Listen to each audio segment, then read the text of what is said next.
Jadikan mahasiswa ini sebagai mahasiswa yang boleh menjadi pemangkin kepada perubahan, pemangkin kepada pembangunan, kekuatan pada umat, aset umat, jangan jadi liability umat. Maka apakah kalau boleh kita pilih 3 isu penting yang mahasiswa mesti tahu, maka apakah isu-isu yang penting untuk mereka ketahui? Qala tafadhal masykuran. Bismillahirrahmanirrahim. Assalamualaikum warahmatullahi wabarakatuh. Tuan pengurusi, sahabat saya, saudara Anwan Seng, Datuk Rektor, Tuan Haji Mak Rusli, dan seterusnya muslimin dan muslimat yang dirahmati Allah sekalian. Kita dibawa mengembara jauh oleh saudara Anwan Seng sampai ke China, sampai ke Saudi, kemudian makan kambing, dan saya bawa balik mari masuk dalam dewan ini. Dan tuan-tuan dan puan-puan sekalian, soalan yang dituju kepada saya, biasa pensyarah ni dia tak pergi jauh, dia ada skema dia. Dia tak pergi jauh. Isu, apakah isu yang penting, apakah isu yang besar? Jadi sebelum saya address apakah isu yang sepatutnya kita sebagai umat Islam, dan secara khusus lagi ialah mahasiswa dan mahasiswi, ingin saya sebutkan bahawa berdasarkan kepada pembacaan dan observasi yang saya buat, mendapati bahawa para pelajar ataupun mahasiswa merupakan, sama ada sedar ataupun tidak, mereka adalah kumpulan transformer. Sama ada ia berlaku secara terus ataupun dia berlaku secara kemudian. Kerana ia berlaku secara evolusi.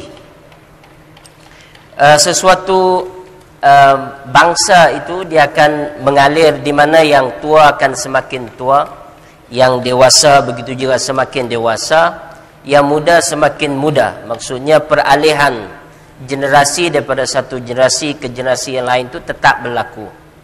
Maka generasi yang ada pada hari ini, generasi muda, akan mewarisi generasi lama. Itu suatu logik yang tidak boleh disangkal lagi. Berdasarkan observasi saya terhadap tokoh-tokoh penting para ulama Islam dan juga para pemimpin di dalam sejarah, buku-buku sejarah Islam, saya dapat membahagikan bahawa pergerakan daripada satu generasi ke satu generasi dan juga bentuk transformasi itu berlaku dalam 15 tahun dan 15 tahun.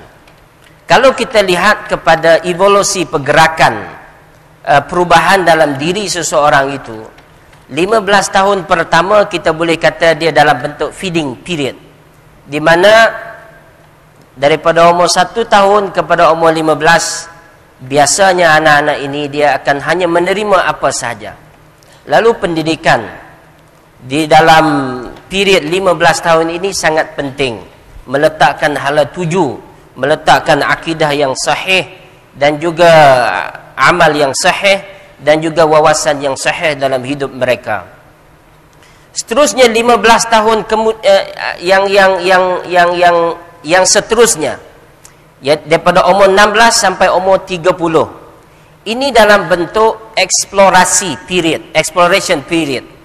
Yang mana kebanyakan tokoh-tokoh Islam dia bergerak dan bermula di zaman usia 15, 16 sampai ke 30 tahun ini. Kita tak boleh nak certainkan dia, sebab bergerak ataupun peristiwa itu berlaku secara berbeza. Imam Syafi'i rahimahullah berusia 18 tahun sudah dilantik menjadi mufti, tapi bukan mufti diyar, bukan mufti besar. Maksudnya orang boleh pergi bertanya dan dia layak untuk mengeluarkan fatwa. Begitu juga Ibnu Jauzi merupakan tokoh speaker yang hebat di Baghdad, sehingga boleh menarik beratus ribu orang untuk mendengar ceramah Ibnu Jauzi, walaupun dia tidak bermazhab Syafi'i tetapi mazhab Hambali, dan dia merupakan antara orang yang hebat yang menjadi pengikut Imam Ahmad bin Hanbal, pelopor di dalam mazhab ini, yang bertempur dengan kumpulan Mu'tazilah dan juga Syiah di Baghdad. Dia boleh mengumpulkan ratus ribu orang berusia 18-16 tahun mula berceramah, dan dalam lingkungan 15 tahun ini dia membina potensi dia. 15 tahun kemudian, yang seterusnya daripada 31 sampai 45, ini zaman yang real period. Daripada sinilah lahirnya kita boleh lihat tokoh-tokoh seperti Salahuddin Al-Ayyubi bermula umur 31 tahun, Imam Nawawi dan para ulama. Mereka menjadikan usia period 31 sampai 45 ini merupakan satu proses yang mereka betul-betul berdepan dengan masyarakat. Saya sudah panjang ke situ, saya tak mau lagi. Saya nak refer balik kepada soal isu yang ditimbulkan oleh ustaz kepada saya. Saya lebih suka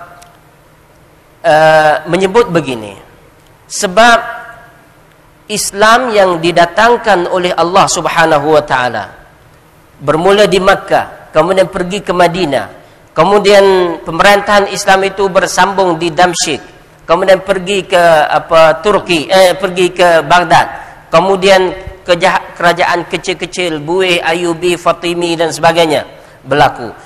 Isu yang berlaku di sepanjang sejarah Islam itu begitu banyak, tak terhitung. Dan pada hari ini isu-isu semasa akidah sudah pun berbeza. Sebab itu cara kita belajar akidah pun sudah berbeza. Dulu kita duk belajar menggunakan wujud qidam baqa mukhalafatuhu. Ini konsep Al-Baqillani yang diwujudkan untuk berhadapan dengan kumpulan falsafah yang menafsirkan akidah dalam bentuk falsafah, berjirim, berjisim dan sebagainya. Tetapi isu itu boleh kata lenyap dan timbul. Pada hari ini isu yang lebih kompleks, yang melibatkan isma-isma dan juga izm-izm, seperti kumpulan apa kita sebut sebelum ini sosialisme, komunisme dan juga pragmatisme, dalam ekonomi apa kita sebut sebagai kapitalisme, demokrasi liberal, sekularisme dan sebagainya. Semua ini merupakan isu-isu yang melibatkan soal pemikiran. Mau tidak mau dia akan menyentuh soal akidah ummah. Sebab itu kami di Universiti Al-Azhar diwajibkan untuk mempelajari tayarat fikriyah Islamiyah. Tayarat fikriyah Islamiyah iaitu mata pelajaran yang berkaitan dengan gelombang pemikiran semasa yang berlaku dalam dunia ini, secara langsung ataupun tidak langsung mempunyai hubung kait dengan akidah ummah. Kenapa krisis akidah berlaku? Kenapa isu mak motor? Kenapa isu boh sia bohjan? Kenapa pang ping dan sebagainya berlaku dalam masyarakat? Semuanya ini ada kaitan dengan perkara akidah. Saya selalu bagi tahu kepada para pelajar saya, ketika mana Nabi SAW didatangkan oleh Allah Subhanahu wa taala di Makkah, apa isu yang tak ada di Makkah itu?